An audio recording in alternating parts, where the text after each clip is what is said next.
તો સાબરકાંઠા જિલ્લામાં મુશળધાર વરસાદ વરસ્યો છે। મેઘરાજા મન મૂકીને વરસ્યા છે, જેના કારણે લોકોને હવે હાલાકી ભોગવવાનો વારો આવ્યો છે। કારણ કે નેશનલ હાઈવે ઉપર અવરજવર બંધ થઈ ગઈ છે, તો અંડરપાસમાં પણ પાણી ભરાઈ જતા લોકોને 20 થી 30 કિલોમીટર ફરીને જવાનો વારો આવ્યો છે। તો અત્યારે સાબરકાંઠામાં પરિસ્થિતિનો સામનો લોકો કરી રહ્યા છે। પાણી ભરાવાની સાથે જ રસ્તાઓ બ્લોક થઈ ગયા છે। ગુજરાત અને રાજસ્થાનને જોડતો મુખ્ય માર્ગ છે એ પણ બંધ થઈ ગયો છે અને 30 થી વધુ ગામને જોડતો રસ્તો હતો એ પણ બંધ થયો છે। રસ્તા બંધ થતા વાહન વ્યવહાર અટકી ગયો છે। સ્થાનિક સાથે ચર્ચા કરીશું કે જે આ હાઈવે 58 છે ક્યાં સુધી કનેક્ટિવિટી છે અને આજુબાજુ આ હાઈવે ખોટકાતા કેવી મુશ્કેલી પડી રહી છે?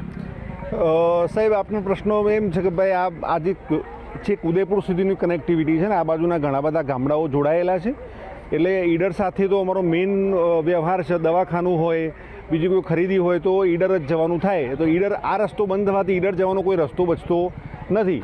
એટલે અને પોળોનો પણ મેઇન રસ્તો છે, દૂર દૂરથી પબ્લિક જે આવે છે એ પણ અહીંયા મુશ્કેલીઓનો અનુભવ। રસ્તો બંધ દેખે, ત્યાં ઘરેથી નીકળેલી ખબર ના હોય કે રસ્તો બંધ છે એમ, તો અમદાવાદથી અહીંયા સુધી આવે ને પોળો તો જવાનો રસ્તો બંધ હોય તો એ પણ એક એમને મુશ્કેલી થાય।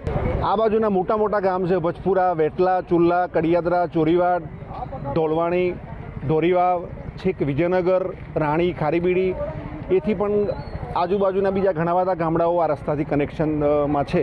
આ રેલવે બ્રિજ બન્યા પછી આ બીજી વાર વરસાદ આવ્યો, પહેલી વાર વરસાદ આવ્યો એ વખતે પણ પાણી ભરાયું હતું તો સાધનની અવર જવર બંધ થયેલી હતી।